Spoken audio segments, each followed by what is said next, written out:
So if you're thinking about buying new construction housing in Seattle, there is a lot to think about. First of all, you can think about how beautiful these homes are. They tend to be very pretty, very functional, very modern, great floor plans, great finishes, nice exteriors. There are some disadvantages, like they might be closer together with smaller yards. They might be a little bit out in the country more if you want to have a big development where everything's all together. But I'm going to walk you through some of these, and we're going to kind of talk about what you get for your money where when it comes to buying new construction in the greater Seattle area. Now I'm going to share my map with you on the screen here, and this is a map of the Seattle area. You can see where we are on the map. This is Washington State, and we're zoomed into Seattle. And you can see, downtown Seattle is here where the words are. And then downtown Bellevue is directly across Lake Washington. These are, just for point of reference, that's where the skyscrapers are and everything like that. So if you want to live within, let's say, an hour's drive of downtown, you're going to be able to go up here somewhere a little bit south of Everett and down here around Auburn or Tacoma. That should get you into Seattle in about an hour or less, traffic allowing. So anywhere that's kind of beyond this, up here in the boonies, you're going to have a significant drop off in prices because it's just so far out from Seattle that you're not going to be able to get into work in a reasonable amount of time. Likewise, anything that's over here in these green spaces, you might be able to get into Bellevue in a reasonable amount of time, but not so much into Seattle, where it'd probably take you another 15 minutes.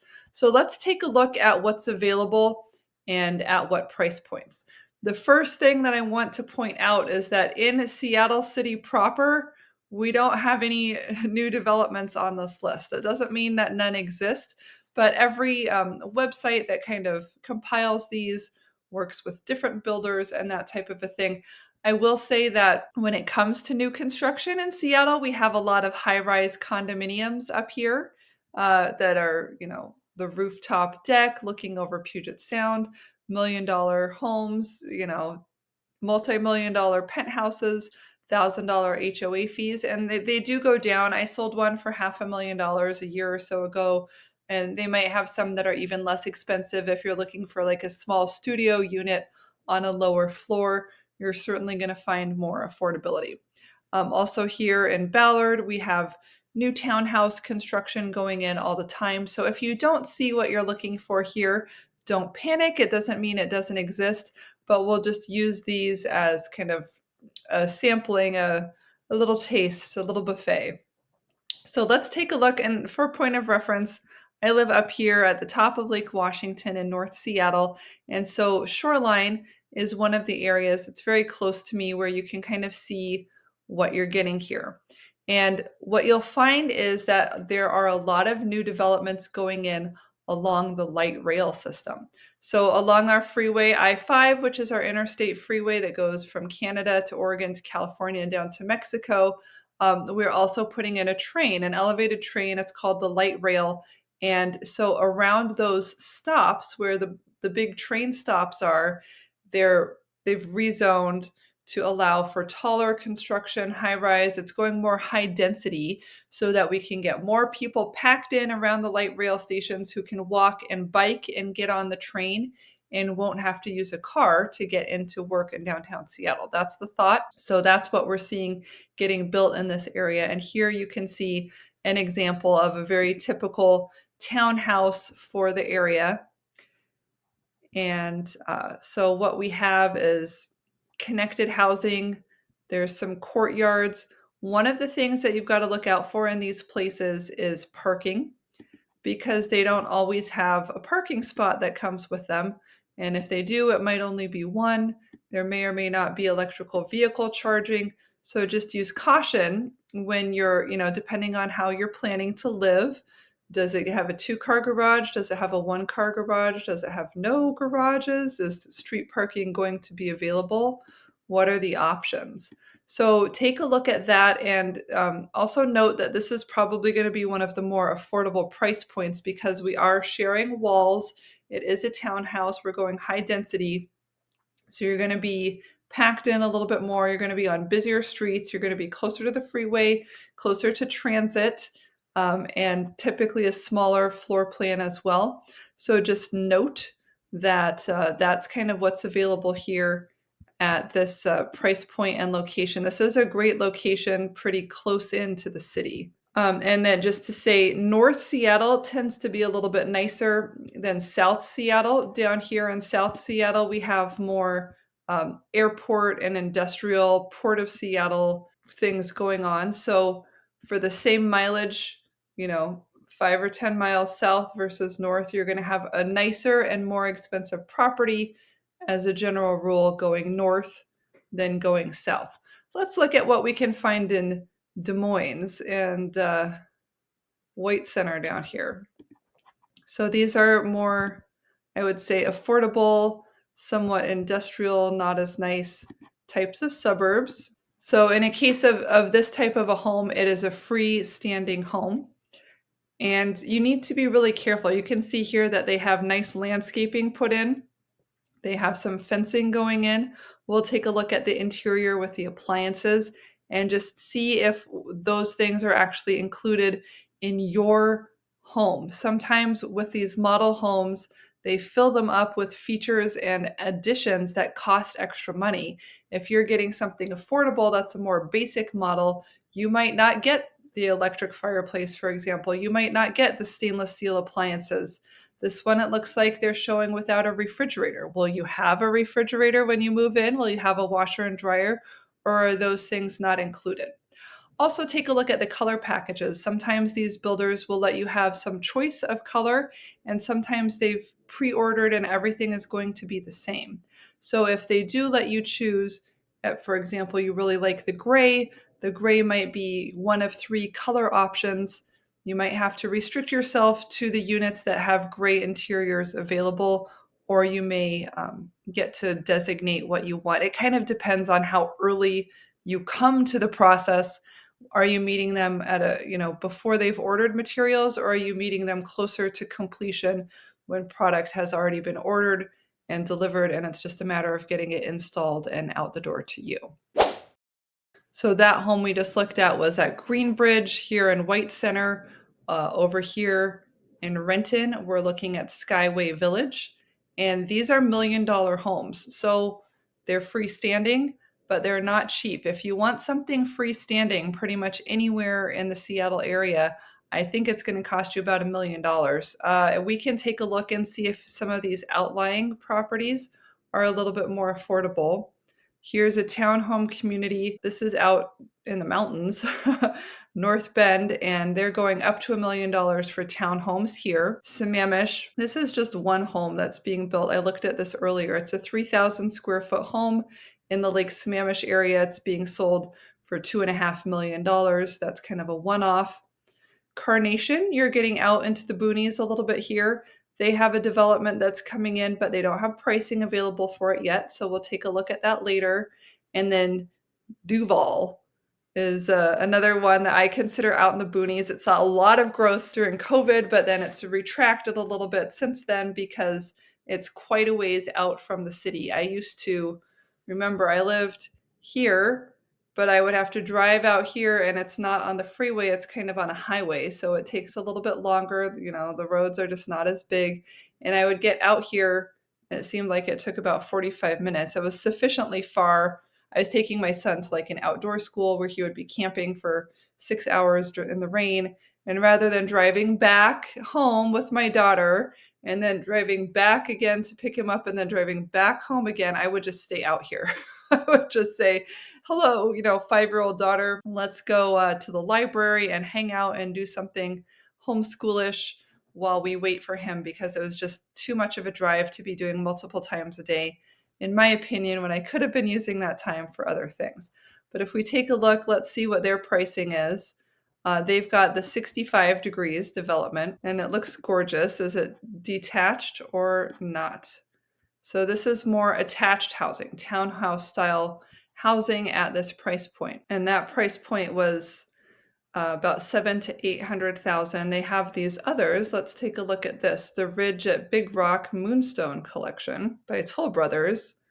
That's a really nice looking house. Is that a single family? The homes in the Moonstone collection with the master plan community, The Ridge at Big Rock, are stunning inside and out. They have 17 to 1900 square feet and 3-story homes. An exceptional collection neighborhood, one of the expansive parks in the community, pedestrian friendly. 4 miles of walking paths, 7 neighborhood parks, 2-car garages. That looks nice. We'll have to get out there and take a look at this for you guys so we can have a little more detail on what's going on. It looks like they're building back this way here. I think these have got to be duplexes because that's a huge house. That's not a 2,000 square foot house. Okay, I also want to take a look at these homes in Blueberry Lane in Des Moines. So this is in South Seattle as well. We are getting more basic detached homes, looking great. Des Moines is not me mispronouncing Des Moines, Iowa, and it's not consistent where we pronounce the S on both. Des Moines. It's here in Washington. We have Des Moines. So if you want to sound like a local, that's how it's pronounced. And these homes look like they have some nice finishes with some tile flooring here and quartz countertops. So this is not a bad price point for something like this, but the area you're going to have to take a look. We'll go out there together and take a look at the area because here by the airport, you see how close this is to SeaTac Airport. We have a tendency to get airplane noise, fumes, just not as nice of an area overall. So we're going to have to take a look at that and see if you guys feel comfortable there. Now, if you want to pay a premium and get a premium product, the most expensive real estate in the Seattle area is actually across the lake on the east side, as we call it, the east side of Lake Washington, where Bellevue is located. And Bellevue has lots of tech money. The Redmond up here is where the home of Microsoft, Bill Gates, everything like that. Bill Gates actually lives in Medina, which is right here, and then the Redmond campus is over here. And then we also have homes. This is a builder showcasing a type of home that he could build on your land if you wanted to. And you'll notice the very modern vertical architecture. So here actually in Lake Forest Park, I live across the street from a home like this. And one of the reasons it's useful to keep the footprint small is because our yards are often very small. Or in the case of my neighborhood, we have a lot of wetlands here. And so finding land, you might have half an acre of land, but there's only a 1,500 square foot area where you're allowed to build a house because it's dry there and not surrounding. So these are the types of homes that we often see coming up to take advantage of smaller spaces or even to build a second home in your backyard, which could be sold separately as a condominium according to new Washington state legislation. So that's not actually a house. Down here in Newcastle, what's happening is that the Bellevue is kind of the epicenter of expensive real estate here. And so many people would love to live here, but they can't afford it. You can see, you can get a cottage here, 1,000 square foot cottage for $1 million. Or you can get canopy cottages, which are 1,500 square foot cottages for 1.2 million. So there are some affordable options in the east side, but for the most part, this is going to be a very expensive area. So what happens is that we are stretching down and around as we follow 405. We're stretching down and around into what used to be some not so nice areas here. But the march of progress is coming this way around the bottom of the lake and similarly through Bothell at the top of the lake. And so we're seeing new construction coming in this direction. Here's some very affordable condominium style homes for $500,000. That's actually great to see, but they're building this right now. I drive by there every day. They're looking really good. But I mean, it's not cheap to get new construction in this area, I guess is my point. And some of these areas that used to be less popular are becoming more popular because of this Bellevue creep effect. Newcastle, I was looking with a client there, a first-time home buyer who could afford about $900,000, and it was very difficult to find anything under $1 million that wasn't a big fixer-upper over there in Newcastle. So here we are looking at a sample home in Newcastle. These are 3 to 4,000 square foot homes, 3 or 4 or 5 bedroom homes, ranging to around $2 million. So this is definitely more of a luxury price point here. There are plenty of people in the tech industry who make this kind of money and can easily afford this type of house. But the resale market is not as brisk in this price point. As of recording, our median price point home in the Seattle area is about 700,000 or 800,000. It's about 10% higher than that, 10 to 20% higher than that on the east side of the lake. And that does include condominiums and townhomes and things. So that median price point has a lot more activity. And as we get out into the edges, then we have less activity. So just point to consider as you look at a luxury type home for yourself, if this is something that's in your price range, consider the resale market with the understanding that you may not have as many or as hungry buyers. We may not have as many hungry buyers in this price point. Just it might take a little bit longer on the resale. If you are the type of executive who has to relocate frequently, that may be something to keep in mind. So essentially what I'm trying to illustrate here is kind of the dispersal of new home construction projects. We have condominium style townhouses and that type of a thing starting for around $500,000.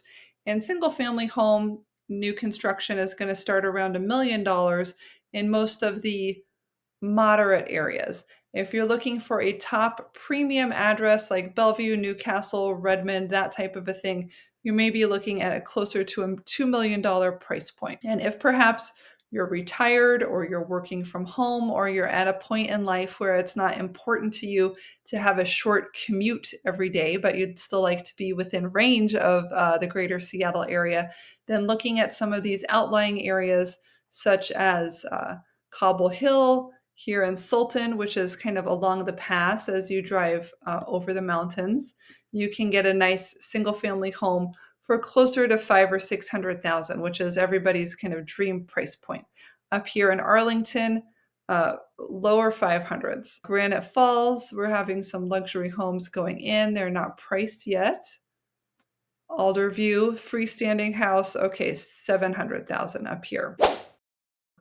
So anyway, I hope this gives you an idea about what's available and whether something like this is going to be a possibility for you. I'll do a separate video talking about condominiums so we can get a little bit of a sense of what the downtown Seattle market has to offer. And I'm going to be going out and filming at these different developments. So let me know which one is your favorite and I'll make sure to prioritize that so that we can get some film of what it looks like on the ground at the site, around the neighborhood proper, what's going to be around you, and then going through the homes as they get closer to completion so you can get a better understanding for the floor plan and finishes. Thanks so much for joining me. I hope this was very helpful to you, and I look forward to seeing you on the next video.